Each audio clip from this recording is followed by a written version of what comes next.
안녕하세요, 오토카메가즈입니다. 오늘은 전기차 SUV로 탄생한 볼트 EV의 부분 변경 기반의 파생 모델인 볼트 EUV에 대한 얘기를 해보려 합니다. 현재 세계적으로 전기차의 시대를 곳곳에서 열고 있지만 특히 국내에서는 이렇게 빨리 뭔가 전동화 시대를 앞당기는, 내가 굳이 타지 않더라도 어쨌든 관심이 가는 이런 열기가 있었을까요? 마치 테슬라만 전기차였다가 그 뒤로 나머지 전기차들이 따라가는 양상처럼 보였지만 테슬라는 오토파일럿의 위력, 그 위력 하나로 단점이 커버가 되고 역으로 테슬라는 그렇게 타는 겁니다 라는 말이 있을 정도의 신드롬을 일으켰죠. 이 신드롬은 전기차의 보수적인 환경인 일본에서 하이브리드는 아직도 10년 이상 충분하다 라는 일본 내에서도 점차 그 열기가 조금씩 다시 퍼져가고 있습니다. 이 와중에 국내에서 아이오닉5가 예상 외로 뚜껑 여러분이 굉장한데 무언가 약간 2% 부족하다는 생각에 코드명 CV, 즉 기아 EV6에 많은 관심들이 쏠리고 있죠. 근데 무엇이 어떻든 간에 생활 속의 작은 변화의 시작을 알리는 V2L 기술 자체가 주는 이점과 하나의 충전구로 완속과 급속을 다 아우를 수 있는 편의성을 제공한다는 점은 큰 이점이긴 합니다. 이는 나중에 EV6에 대한 얘기를 하면서 자세히 얘기를 하고요. 근데 오히려 이상하게도 오늘의 주인공인 쉐보레 볼트 시리즈에 대해서는 상당히 조용하고 볼보 XC40 리차지보다도 생각보다 더 조용하다, 마치 인터넷에서만 너무 와 저거 나오면 현대 끝장나네 라고 하는 부류보다 현대차가 이제 완전한 아시아의 폭스바겐이다, 내연 기관부터 전기차까지 다 씹어먹는다, 이런 생각들이 더 커지고 있는 듯하죠. 네, 국내 안에서는 분명히 현대 기아차를 이길 수 있는 환경은 없어요. 르노 삼성도 완전히 르노로서 수입차로만 가져오려고 하고 피곤한 노조들의 비율을 맞출 바에 아예 날려버린다, 부산 공장만 있는 게 아니고 오히려 코로나 시대에 잘됐다라고 할 정도로 약간의 비생산성을 없애버리려는 듯한 모습이고요. 쌍용, 한간에 노조가 사장이 차를 오면 길들이려 한다라는 말이 있을 정도로 그랬고 이젠 여론들마저도 많이 돌아섰습니다. 그 와중에 정말 한국 GM밖에 국산차와 수입차 사이에 마치 검은머리 외국인 같은 포지션으로 있지만 AS 센텀에 상당히 국산차 못지않은 이점이 있기에 현대 기아의 가장 큰 대항마라고 할 수 있는데요. 볼트 전기차는 근 10년 동안 큰 사건과 사고가 없었습니다. 중국에서 생산한 LG 배터리 분리막 문제로 인해 화재건이 있긴 했지만 주행 중의 말썽이나 기타 발성 및 브레이크 먹통 현상이나 반복적인 시동 꺼짐 등 수소 전기차인 넥소나 투싼 및 코나 EV에서 본 통합 브레이크 시스템 먹통 등 이런 말썽이 없었다는 거죠. 이것도 좀 칭찬했다고 쉐슬람이네, 쉐슬람 채널이네 라고 하시는 분들은 바로 전 영상인 스타리아 영상 보시면은 아마 또 현기 빨아주는 채널이네 라고 하겠죠. 항상 말씀드리지만 세상에는 오로지 소비자의 구매한 것에 맞게 만족감 자체가 크면은 그 자체가 좋은 것이 되는 게 우리가 사는 세상의 이야기가 아닐까 하네요. 여튼 볼트의 SUV 버전인 볼트 EUV, 요즘은 참 여러가지 용어들이 더 많아져서 머리도 아파지는데요. 이 EUV의 디자인 기조가 GM그룹 안에 있는 뷰익의 벨라이트 7과 비슷한 레이아웃을 하고 있습니다. 따지고 보면 아이오닉5와 EV6 같은 느낌이랄까요? 뷰익 자체가 국내에서 접하기 어려운 그런 브랜드라 비슷한 크기로 본다면은 트레일블레이저보다 약간 더 작은 정도? 코나 EV와 트레일블레이저 사이 정도로 그 크기라고 생각하면 더 편할 듯 합니다. 크기 얘기가 나온 김에 디자인보다 제원부터 설명을 할게요. 천장 4293mm 전폭, 1770mm 전고, 1615mm 휠베이스, 2675mm로 공차 중량은 1669kg고요. 생산 라인은 볼트 EV와 같은 미국 미시간주 레이크 오리온 공장에서 이루어집니다. 초코파이로 익숙한 오리온이지만 그 오리온과 같이 생각하면 절대로 안 되고요. 아이오닉5보다 더 작은 차체고 실내 공간 역시 325mm로 상당한 차이가 진다는 것을 알 수가 있죠. 그럼에도 불구하고 아마 트렁크 공간의 부분의 차이 때문이지 실제로 앉은 외식이자의 말은 2열 레그룸이 993mm에 달하기에 키가 큰 기자가 1열에 앉더라도 2열 레그룸에서 큰 불편함은 안 느껴졌다. 다만 2열 시트의 착자감은 많은 개선을 통해 개선이 되었다고 하지만 아직도 약간 단단하다라고 말했고요. 하지만 잘 생각해야 하는 부분이 볼트보다 차체 전체가 커졌다는 것이 아닌 2열 길이가 넓어졌다, 이런 개념으로 보는 게 더 맞을 듯하죠. 전 폭은 그대로라 그렇게 긴 사이즈가 아니라는 점 참고 바라고요. 플랫폼은 볼트 EV와 같은 GM BV2 플랫폼이 탑재가 됩니다. 응? 가장 최근에 발표한 게 BV3 플랫폼을 얘기한 것 같은데 라고 생각할 수 있겠죠. 네, 맞습니다. 이 플랫폼은 최대 주행거리 650km에 10분 충전 시 160km 주행 가능으로 할 예정이고, 제로백은 3초 수준으로 굉장한 성능을 자랑하는데요. 이는 캐딜락의 리릭에 장착하는 플랫폼으로 그보다 더 작은 볼트 EUV에는 BEV2 플랫폼을 적용한 거죠. 차급에 확실한 차등점을 줘서 전기차 라인에서도 고급과 보급을 나눈 모습을 보입니다. 미국 EPA 기준 414km인데 이는 유럽의 WLTP 기준보다 좀 더 방식이 엄격하여 주행거리도 좀 더 짧게 마크하는데, 이게 보통 보편적이 그렇다라는 거죠. 왜냐면은 보통 환경부의 측정이 가장 엄격하다고 해서 국내에서 측정하면 무조건 제일 짧다라고 생각하는 분들이 많죠. 하지만 테슬라 모델 Y의 주행거리가 AWD 롱레인지 모델로 유럽 기준 505km, 한국은 511km, 미국이 525km입니다. 퍼포먼스는 유럽이 480km, 한국이 448km, 미국이 488km로 제일 길죠. 이처럼 무조건이라는 것은 없기에 볼트 EUV도 미국 EPA 기준으로 얘기를 하겠습니다. 볼트 EV는 1회 충전, 주행 가는 거리에는 크게 늘어나거나 그런 것은 없어요. 65kW씩 배터리팩을 탑재를 하고 최대 416km를 주행, 볼트 EUV는 402km 주행이 가능합니다. 볼트 EUV를 얘기할 때 볼트 EV와 겹치는 부분이 많기에 같이 얘기를 곁들여서 한다는 점 참고 바라고요. 당연히 포르쉐 타이칸처럼 2단 기어를 제공하는 것이 아닌 단일 기어를 제공을 하고, 또한 단일 모터를 우선 기반으로 최고 출력 200마력의 최대 토크를 환산한다면 36.735km를 마크합니다. 볼트 EUV의 디자인은 형제차인 뷰익 벨라이트 7보다 좀 더 다른 모습, 약간 어떻게 보면은 포드 머스탱 EUV와 같은 모습과 더 비슷한 그릴의 형상을 하고 있고요.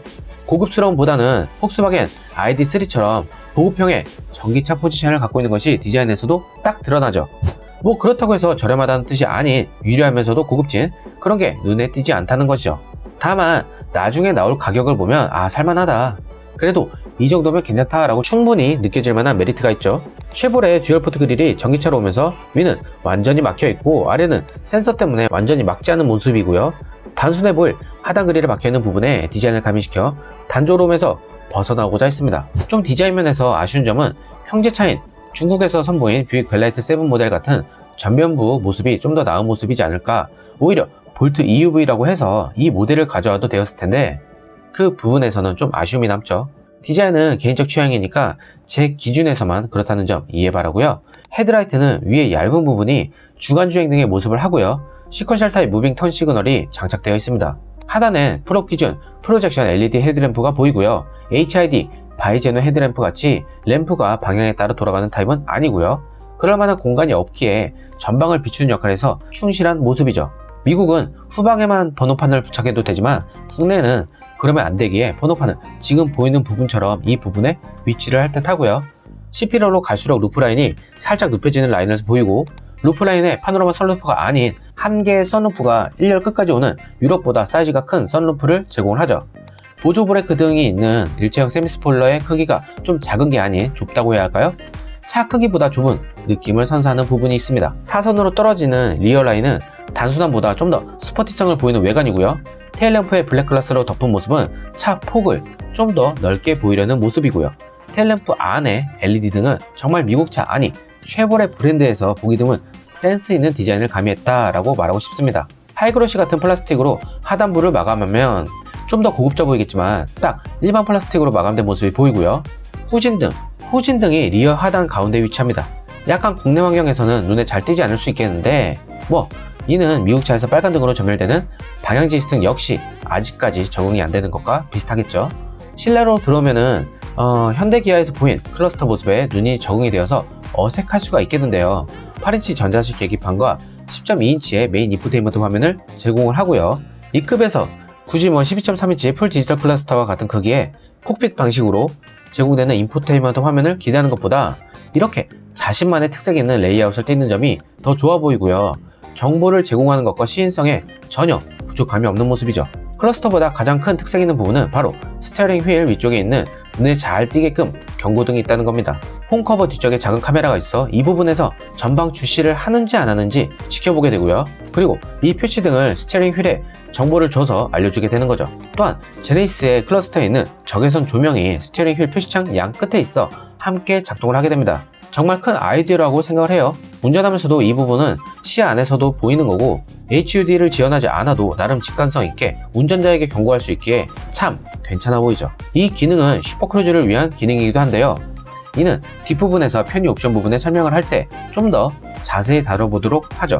클러스터에서 많은 정보가 나오지 않지만 한눈에 봐도 현재 배터리가 얼만큼 남았는지, 그리고 드라이브 어시스턴트가 무엇이 어떻게 작동되고 있는지, 또 속도는 몇 킬로인지, 원페달 드라이브가 작동되고 있는지 뭐 그런 것처럼 크지 않은 화면에 시안성이 좋게 잘 짜놓은 모습이고요.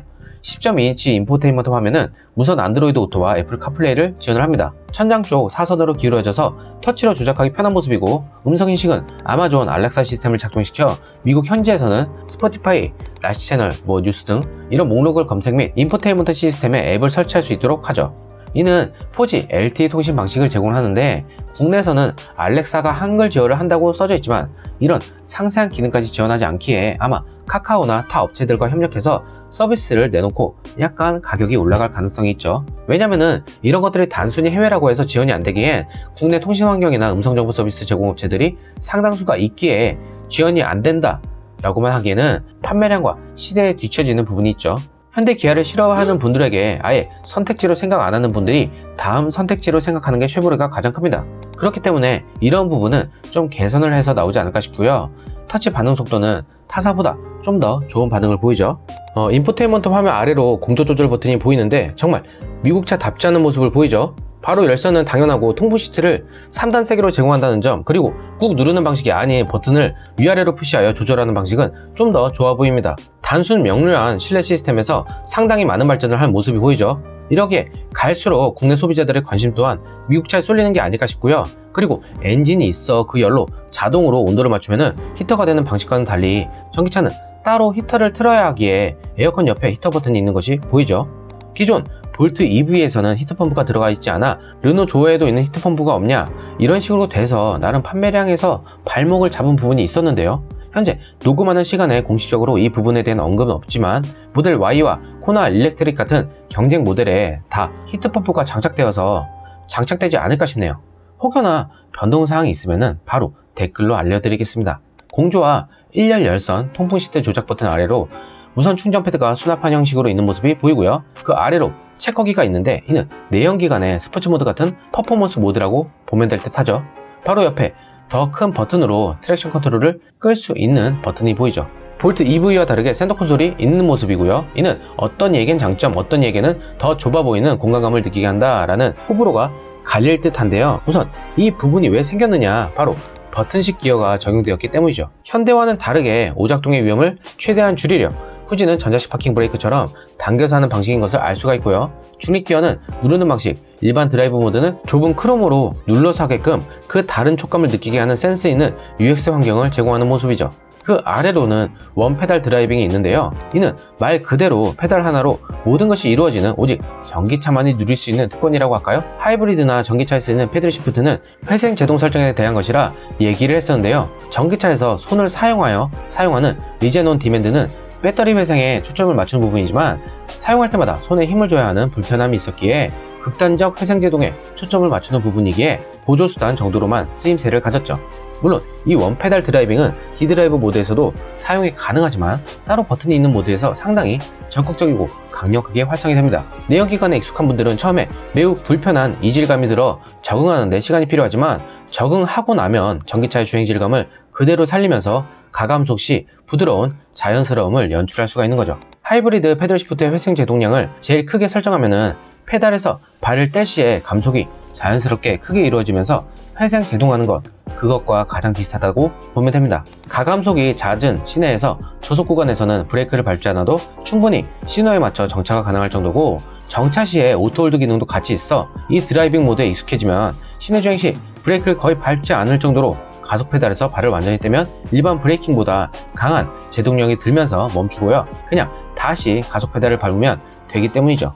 이는 뒷차에서도 상당히 당황할 수 있어요. 특히 국내 도로 환경에서 붙어 다니는 분들이 많은데 안전거리는 전기차의 이런 특성 때문이라도 충분히 유지해야 한다는 점 참고 바랍니다. 대부분 내리막길이나 대형마트 및 쇼핑몰의 주차장으로 내려갈 때 많은 만족감을 표했는데요. 엔진 브레이크의 그런 이질감보다 더 믿음직스러운 모습을 보여줘서 좋았다고들 하죠. 시내 운전에 대한 피로도가 상당히 적어서 매우 만족한다는 점은 쉐보레 볼트 EUV가 갖는 강점이라고 할 수 있겠죠. 2열로 넘어가면은 좀 아쉬운 점이 보이긴 합니다. 쉐보레 트레일블레이저처럼 벤츠의 GLB처럼 2열 송풍구가 없는 모습이 보이고요. 그 아래 C타입 연결선과 USB 연결선이 보이죠. 상식선으로 벤츠 GLB는 출시 모델을 소개할 때만 해도 있던 송풍구를 없애고 내놓지 않나. 이게 없어도 큰 불편함은 없지만 나름 2열까지 찬 바람이나 따뜻한 바람이 가기 위해서는 1열에서 더 세게 트는 방법밖에 없는데 편의성의 면에서는 많이 아쉬운 부분이죠. 전기차다 보니 이런 부분에서 원가 절감이 들어가는 부분은 어쩔 수가 없지만요. 암레스트는 상당히 귀여운 모습을 보입니다. 그 본연의 기능에 충실한 역할을 할 뿐이죠. 2열에는 통풍 시트는 없고 열선이 적용되어 있습니다. 그래도 이 정도 편의성 자체를 이 트림에 이 가격에 미국차에서 볼 수 있다는 것만으로도 정말 큰 발전이 아닐까 싶네요. 트렁크 용량은 2열 폴딩 전 462리터, 폴딩 시 1611리터로 큰 크기는 아니고 약간 아쉬운 용량이긴 한데요. 다만 차 크기를 본다면은 그리고 용도로 따지고 보면은 그런 큰 불편함은 없을 듯 하죠. 전기차니까 충전 속도를 안 볼 수는 없겠죠. 완속 충전 속도는 7시간으로 볼트 EV와 동일하고요. 급속 충전 지원하는 곳에서 95마일 약 152.89km를 충전하는데 30분 정도의 시간이 소요된다는 점 참고 바랍니다. 주행 편의사양에서는 보면 볼트 EUV는 쉐보레 브랜드 최초로 슈퍼크루즈를 제공을 하고요. 이 슈퍼크루즈가 뭐냐? 테슬라 오토파일럿 같은 거냐? 아니면은 완전 자율주행이냐 이런 건데요. 자율주행에 가까운 반자율주행 시스템이라고 보면 됩니다. 즉 활성화되는 도로가 미국과 캐나다의 20만 마일, 약 32만 킬로웨 이상의 도로에서 사용할 수가 있는 부분인데요. 현대차로 따지면은 HDA2, 즉 내비게이션 기반 어댑티브 크루즈 컨트롤이라고 보면 됩니다. 내비게이션 기반 반자율주행 기능을 제공하는 것으로 운전자 주의 시스템 및 정밀 라이다 지도 데이터를 포함해서 지도 기반의 의거에 카메라와 센서를 통한 반자율주행과 맞물려서 자율주행 같은 방식을 제공을 한다는 거죠. 뭐요? 미국과 캐나다에서만 제공하면 가격 대비 참 좋은 기능인데 이것이 무용지물이잖아? 라고 생각할 수가 있겠죠. 소문에 따르면 국내 지도업체, 어느 업체가 될지 모르겠지만 국내 내비게이션이나 지도업체와 손잡고 이 부분을 제공받아서 아마 테스트 도로주행을 한 후에 제공할 것으로 보이고, 지도업체뿐만 아니라 앱을 사용할 수 있거나 하는 테슬라가 지니뮤직과 손잡은 것처럼 여러 미디어 환경을 제공할 수 있는 업체와 협력할 방안을 찾고 있는 것으로 알려졌습니다. 이게 먼저 출시 후 제공 이런 식으로 할 수 있는 부분이기도 해요. 아직 미국에서도 출시한 지 얼마 안 되었기에 국내에는 올해 안으로 들어올 가능성보다 이런 지도와 기능에 대한 국산화를 이뤄야 하는 부분이 있어 진짜 빨라야지 연말, 진짜 빨라야 연말이고 아니면 2022년으로 예상을 하고 있습니다. 아까 말한 스티어링 휠의 운전자 주의 시스템에 대해 좀 더 자세히 설명하자면, 슈퍼크루즈 시스템을 활용하다가 잠들거나 오랫동안 전방 주시를 하지 않고 다른 행동을 하는 것을 감지하면 스티어링 휠에 있는 라이트바는 도로에 집중해 달라는 알림을 하고 지속적인 부주의가 있다고 판단 시에 가시광선과 가청 경고를 사용하여 운전자에게 경고 메시지를 보냅니다. 슈퍼크루즈가 생각보다 대단하다고 느껴진 게, 지도 기반이라고 해도 제네시스 같은 경우 방향 지시등을 켜고 방향을 바꾸려면 여러 조건 자체가 맞아야 하지만, 볼트 EUV 같은 경우 영상처럼 방향 지시등을 킨 방향으로 알아서 판단하여 안전하게 들어간다는 표시를 라이트바에 블루색으로 알려주고 다시 그린으로 점등을 하게 됩니다. 차선이 잘 나타나지 않은 콘크리트 고속도로임에도 불구하고 상당히 차선을 잘 따라가는 모습이고요. 그 외 ADAS 시스템은 볼트 EV와 EUV에서 기본으로 제공이 되고요. 자동 비상제동과 전방 충돌 경고, 차선 이탈 경고와 유지 보조, 거리 표시기, 오토 하이빙 컨트롤을 생각하면 편한 인텔리 빔이 있습니다. 또한 이 두 차량 모두 후방 교차 충돌 경고 및 서라운드 뷰 지원과 어댑티브 크루즈 컨트롤이 있고요. HD 리어 비전 카메라는 두 차량 모두 기본 사양입니다. 배터리 열 관리가 안 되면 어쩌나 하고 걱정하는 분들도 있겠지만, 액티브 열 관리 시스템을 특징으로 하며 순행식으로 제공을 하고요. 배터리의 보증 기간은 8년에 16만 킬로로 국내에 제공을 할 듯 보이죠. 충전할 때 차 안에 계속 있을 수가 없으니 카페나 그런 곳에 있을 때 모바일 앱을 통해 배터리 상태와 충전 설정 및 상태를 실시간으로 확인할 수 있는 편의성을 제공하고요. 가격은 LT 트림이 하나로 약 3,863만원 정도에서 현재가로 시작을 하고요. 윗등급인 프리미어 등급은 4,375만원 정도, 최고 트림은 약 4,943만원 정도입니다. 이는 아이오닉 익스클루시브가 옵션 미포함가로 5,200여만원부터 시작, 프레스티지 트림 역시 옵션 미포함 5,750만원 정도 가는 것을 보면 꽤 메리트가 있는 가격이죠. 물론 V2L 기능이나 크기에 대한 이점 및 2열 슬라이딩 이런 것은 없습니다. 국내에 들어와서 좀 더 비싸진다고 해도 약 100에서 150만원 정도의 가격 차이를 보일 것이기에 그 정도 선에서 알고 있으면 될 듯 하고요. 부디 쉐보레에서 미국 출시가와 동일하게 해준다면 더 고맙겠죠. 그래도 내연기관 차가 있고 세컨카로서 아니면은 보편적인 전기차 최대 보조금 대략 1200만원 정도 받는다고 치면은 3700여만원으로 전기차 본연의 주행감과 풀 옵션의 이점을 누릴 수 있다는 장점, 긴 보증기간도 있으니까 가성비라는 매력이 존재할 듯 하죠. 무엇보다 볼트의 10여 년의 긴 노하우가 새겨져 있는 그런 차이기에 만약 제가 원데이카가 아닌 도심 한가운데 인프라가 좋은 곳에 위치한다면 가성비 좋은 그런 선택이 되지 않을까 싶네요. 네, 오늘 소식은 여기까지고요. 이제 뭔가 내연기관의 소식보다 전기차의 소식이 더 쏟아져 나오는 가운데 현대기아 속에서 나름 전기차 존재를 그전부터 알린 볼트 SUV 버전인 볼트 EUV 코나 일렉트릭이 전자식 통합 브레이크 시스템 리콜 받은 차량에서도 간간히 다시 또 같은 증상이 나타나고 있는 가운데 중국에서 생산한 LG 배터리 관련 이슈가 있었지만 그것을 제외한다면 주행 관련 사고나 결함적 증상은 거의 없던 볼트 EV. 실제로 테슬라 초창기에 오토파일럿을 너무 맹신하다가 사고로 운명을 달리한 분들도 해외에 있었기에 이런 면에서 볼트를 폄하하는 것이 아닌 기본에 충실하고 옵션의 구성 또한 나쁘지가 않다, 그리고 가성비가 좋다라고 평을 내릴 수가 있겠네요. 구독과 좋아요, 알람 설정까지 부탁드리고 더 좋고 알찬 내용으로 다시 찾아뵙겠습니다. 항상 구독자분들 및 시청자 여러분들께 늘 감사한 마음을 가지고 있고요. 채널이 점차 커질 수 있도록 힘을 조금 더 보태주신다면 꼭 더 좋은 영상과 소식으로 보답할 것을 약속드립니다. 미세먼지가 극성인 가운데 건강 조심하시고 늘 행복하세요. 감사합니다.